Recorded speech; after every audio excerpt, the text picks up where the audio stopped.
आखिरकार विजयगढ़ के जितने भी आचार्य, सेनापति, शूरवीर, योद्धा थे, सबने यही निर्णय लिया कि सम्राट को सिंहासन सौंपने से पहले उसकी बहुत सारी परीक्षाएं होंगी।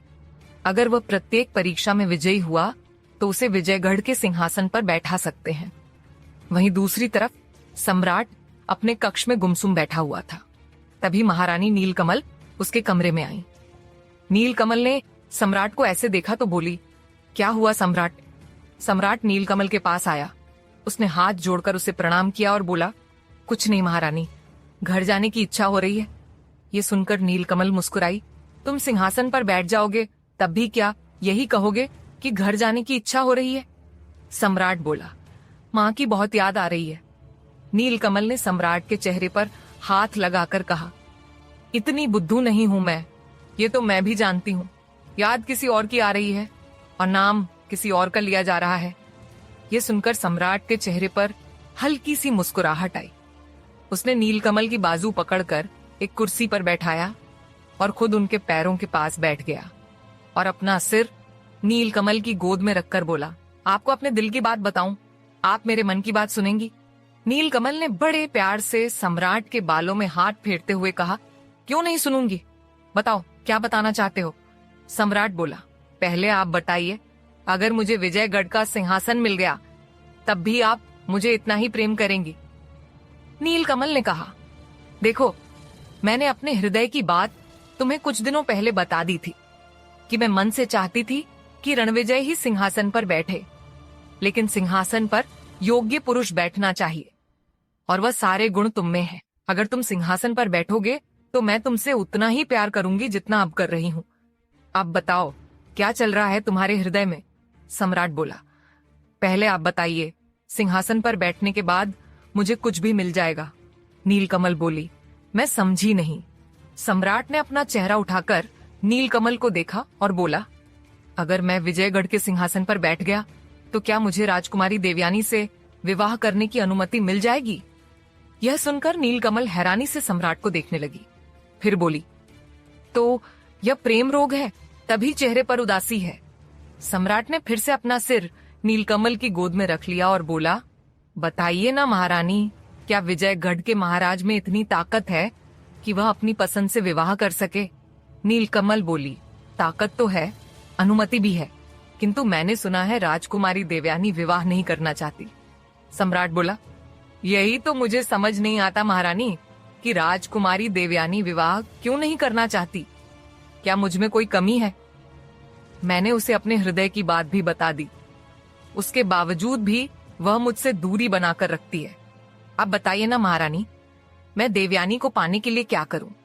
अपने हृदय को मैंने बहुत समझाया कि एक गरुड़ कबीले का निवासी एक राजकुमारी से विवाह नहीं कर सकता, किंतु आप तो जानती ही हैं, हृदय किसी की नहीं सुनता, प्रेम अपनी ही मनमानी करता है। सच कहूं महारानी, मुझे तो सिंहासन से भी लगाव नहीं है। लगाव है तो बस देवयानी में। कुछ समझ नहीं आ रहा, भोजन करने की इच्छा नहीं होती, आंखें बंद करता हूँ, देवयानी दिखाई देती है, आंखें खोलता हूँ तब भी देवयानी दिखाई देती है। उसके शब्द की मुझसे दूर रहो, कानों में गूंजते हैं। बताइए ना महारानी, क्या होगा मेरा? जहां एक तरफ सम्राट अपने दिल की बात महारानी को बता रहा था, वहीं दूसरी तरफ देवयानी रात के समय अंधेरे में अपने कक्ष से निकलकर महल के बाहर आ गई। उसने एक मशाल जलाई और मशाल को लेकर घोड़े पर बैठ गई और थोड़ी ही देर में उसने अपना घोड़ा जंगलों की ओर दौड़ा दिया। जैसे ही घोड़ा दौड़ने की आवाज सैनिकों ने सुनी, वह देवयानी के पीछे जाने लगे, लेकिन तभी सेनापति ने उन्हें रोकते हुए कहा, वह राजकुमारी देवयानी है, कोई घुसपैठिया नहीं, जाकर अपना काम करो। वह सारे सैनिक वापस चले गए। वहीं देवयानी काले रंग की शॉल ओढ़े घोड़े पर बैठी हुई, एक हाथ से लगाम को पकड़े हुए और दूसरे हाथ से मशाल पकड़े हुए, पूरी जोश से भरी हुई जंगल में घोड़ा दौड़ा रही थी। रात के अंधेरे में उसे डर भी नहीं लग रहा था और दौड़ती दौड़ती वह एक गुफा के पास जाकर रुकी। उसने मशाल वहीं पेड़ पर लगा दी और घोड़े की रस्सी पेड़ के तने से बांध दी और फिर घोड़े पर हाथ फेरती हुई बोली, यहीं रुकना, मैं अभी आती हूँ। इतना कहकर वह उस गुफा के अंदर चली गई। कुछ देर तक तो गुफा में अंधेरा था, लेकिन फिर धीरे धीरे उसमें रोशनी आनी शुरू हो गई और वह उस रोशनी का पीछा करती हुई एक तरफ चली गई। उसने गुफा के काफी अंदर जाकर देखा तो एक औरत जिसने काले रंग के वस्त्र धारण किए हुए थे, वह आलठी पालथी मारकर एक पत्थर पर बैठी हुई ध्यान कर रही थी। उसे देखकर देवयानी की आंखों में पानी आ गया। वह बोली, सुरसा, आंखें खोलो। सुरसा, मैं देवयानी तुमसे मिलने आई हूँ, आंखें खोलो।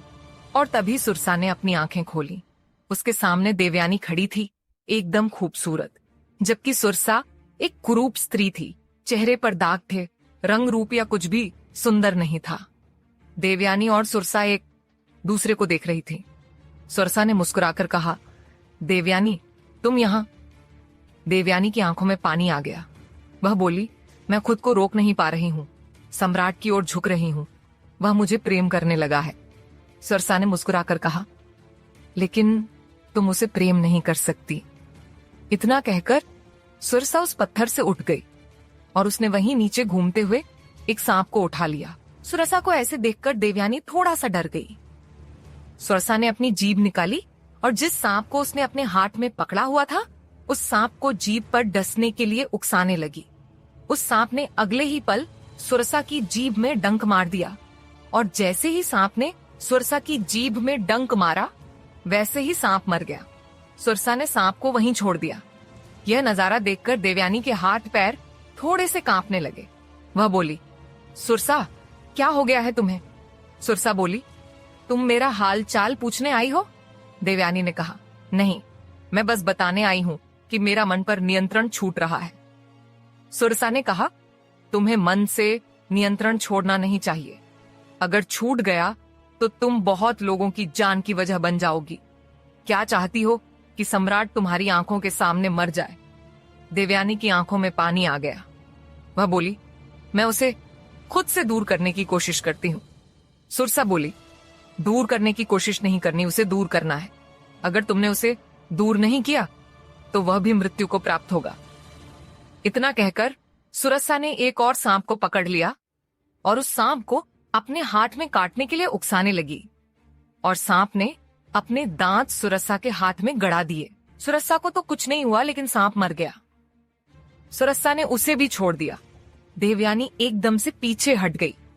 वह इस वक्त डर रही थी। वह बोली, क्यों करती हो? तुमने एक और सांप को मार दिया। सुरसा बोली, ये मरा नहीं है, सिर्फ मूर्छित हुआ है और मैं मार नहीं रही। इनका जहर पी रही हूँ ताकि मैं भी जहरीली हो जाऊं, और जब मैं जहरीली हो जाऊंगी तब मैं किसी को भी हाथ लगाऊंगी, वह मेरे जहर से ही मर जाएगा। लेकिन मेरे अंदर अभी इतनी ताकत नहीं आई है कि मैं किसी को हाथ लगाऊं और वह मर जाए। अभी उसके लिए मुझे सैकड़ों सांपों को खुद को कटवाना होगा। तुम मेरा छोड़ो, तुम बताओ क्या चाहती हो? देवयानी ने हाथ जोड़कर कहा, सुरसा मुझे मेरे श्राप का तोड़ दे दो। सुरसा हंसने लगी, बहुत जोर की हंस रही थी। इतनी हंस रही थी कि बाहर खड़ा देवयानी का घोड़ा बिदक गया। वह बार बार अपनी दोनों टांगें ऊपर उठा देता था, जैसे उसे डर लग गया हो कि देवयानी किसी खतरे में है। वहीं देवयानी सुरसा को देखकर थोड़ा सा कांप रही थी। सुरसा बोली, देवयानी तुम्हें मुझसे डर लग रहा है, तुम्हें मुझसे डर लग रहा है। इतना कहकर उसने एक कदम देवयानी की ओर बढ़ाया तो देवयानी एकदम पीछे हटकर बोली, पिछली बार जब मैं आई थी तब तुम्हारा रूप इतना कुरूप नहीं था, अब तो तुम्हारा रूप भी कुरूप होता जा रहा है। क्या कर रही हो तुम? सुरसा ने कहा। बताया तो, खुद को जहरीला बना रही हूँ।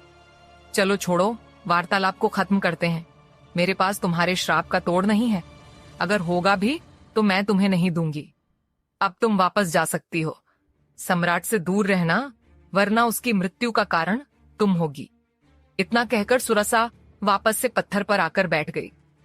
देवयानी ने कहा, सुरसा तुम्हें प्रेम नहीं हुआ ना, इसलिए तुम ऐसा कह रही हो। लेकिन जिस दिन तुम्हें प्रेम होगा ना, उस दिन तुम भी रोगी, तुम्हारी आंखों में भी पानी आएगा, तुम भी किसी की जान की सुरक्षा के लिए यहाँ वहां भटकोगी, लेकिन उस वक्त कोई फायदा नहीं होगा, कोई भी नहीं। सुरसा ने कहा, ऐसा कभी नहीं होगा, मैं किसी को प्रेम नहीं करूंगी। मैं इस संसार में अपनी कमजोरी पैदा नहीं कर सकती, मुझे इस संसार को डंसना है। मैं प्रेम में नहीं पड़ सकती। तुम मुझे अपनी बातों से बहला नहीं सकती। मैंने कह दिया ना, या तो अपने हृदय पर नियंत्रण रखो, और अगर तुम अपने हृदय पर नियंत्रण नहीं रख सकती तो सम्राट की मौत का कारण तुम खुद होगी। देवयानी समझ गई थी सुरसा उसकी मदद नहीं करेगी, लेकिन सोच कर तो यही आई थी कि सुरसा उसकी थोड़ी तो मदद कर दे। देवयानी बोली, मैं चलती हूं सुरसा। इतना कहकर देवयानी पलटकर जाने लगी तो सुरसा ने कहा, मुझसे मदद की उम्मीद मत करना। देवयानी ने भी बिना पलटे कहा, नहीं करूंगी। फिर भी कभी कभी लगता है कि मेरे हृदय की बात तुम ही समझोगी, इसीलिए हमेशा आ जाती हूँ तुम्हारे मुंह से कड़वी बातें सुनने। कहते हुए देवयानी की आंखों से एक आंसू उसके गाल पर लुढ़क आया। देवयानी वहां से भरे गले से चली गई। वहीं सुरसा देवयानी को जाते हुए देख रही थी। वह बोली, नादान हो तुम देवयानी, प्रेम कमजोर बनाता है और साहस ताकतवर। देवयानी उस अंधेरी रात में उस गुफा से निकलकर बाहर आ गई। उसने अपनी बाह घोड़े की गर्दन पर लपेट दी और धीरे से बोली, तुझे पता है सुरसा ने आज फिर मुझे निराश किया। वह चाहे तो मेरा श्राप खत्म कर सकती है या उसे खत्म होने का रास्ता बता सकती है, लेकिन वह ऐसा नहीं करेगी। क्यों नहीं करेगी? पता नहीं, कभी कभी तो जीने की इच्छा ही खत्म हो जाती है। अगर पिताश्री और माताश्री का चेहरा मेरे सामने ना आए तो न जाने मैं कब का मर जाऊं। कहते हुए उसकी आंखों में आंसू थे, गला भरा हुआ था, आंखें बंद किए हुए थी। उसके घोड़े के अलावा वह किसी और पर यकीन भी नहीं कर सकती थी। कुछ देर वह ऐसे ही खड़ी रही, फिर उसने अपनी आंखें खोली और घोड़े को देखकर बोली, राजमहल चलते हैं, बहुत रात हो गई। देवयानी घोड़े पर बैठ चुकी थी और उसने अपना घोड़ा हमेशा की तरह हवा में दौड़ा दिया।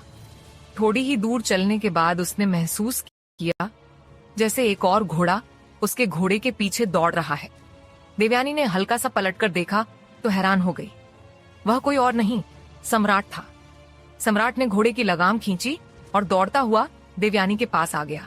देवयानी हैरान थी, उसे यकीन नहीं हो रहा था कि इतने घने जंगल में सम्राट उसे यहाँ मिल जाएगा। देवयानी ने सम्राट को नजरअंदाज किया और अपना घोड़ा दौड़ा दिया, लेकिन सम्राट भी हार मानने वाला नहीं था। वह बोला, लगता है राजकुमारी हमारे साथ घोड़े दौड़ाने की प्रतियोगिता कर रही हो, हम भी हार मानने वाले नहीं हैं। इतना कहकर सम्राट ने अपना घोड़ा और तेज दौड़ाया। सम्राट का घोड़ा थोड़ा आगे दौड़ रहा था और देवयानी का थोड़ा पीछे। आखिरकार देवयानी और सम्राट दोनों ही विजयगढ़ के महल के पास पहुंच गए। देवयानी घोड़े की लगाम पकड़े किले के अंदर जाने लगी तो सम्राट बोला, पूछ सकता हूँ राजकुमारी, उस घने जंगल में उस गुफा के अंदर क्या लेने गई थी? यह सुनते ही देवयानी की तो जैसे सांस ही रुक गई। उसे कहीं ना कहीं इस बात का डर था कि सम्राट ने उसे जरूर गुफा के आसपास देख लिया होगा, और वह बात सच हुई। देवयानी ने घोड़े की लगाम उल्टे हाथ की तरफ घुमाई और पलटकर सम्राट को देखकर बोली, आप हमारा पीछा कर रहे थे? सम्राट बोला, प्रेम में पीछा नहीं किया जाता, समर्पण किया जाता है। सम्राट की बातें देवयानी को बहुत प्रभावित करती थीं, लेकिन देवयानी के दिमाग में हमेशा अपना श्राप घूमता रहता था। वह बोली, सम्राट हमारे आसपास भटकना बंद कर दो, सिवाय रुसवाई के कुछ नहीं मिलेगा, कुछ भी नहीं। इतना कहकर देवयानी भीतर चली गई। वहीं सम्राट ने भी अपने घोड़े की लगाम खींची और किले के अंदर आ गया। दूसरी तरफ अखंड आनंदी के कमरे को ढूंढ रहा था और आखिरकार उसे आनंदी का कमरा मिल गया। वह कमरे में जाकर आनंदी को देखने की कोशिश कर रहा था और तभी पीछे से किसी ने उसके कंधे पर हाथ लगाया। अखंड ने उसका हाथ झटकते हुए कहा, अब क्या है? और तभी देवयानी की आवाज आई, आनंदी मेरी बहन है। अखंड की आंखें हैरानी से फैल गईं। उसने झटके से पलटकर देखा तो देवयानी उसे ही देख रही थी। अखंड मुस्कुराकर कहा, अरे आप मुझे गलत समझ रही हैं राजकुमारी देवयानी, मैं सम्राट को ढूंढ रहा था, भैया कहीं दिखाई नहीं दे रहे। आपने देखे भैया कहाँ हैं? देवयानी कुछ नहीं बोली, बस सम्राट के बातों को सुन रही थी।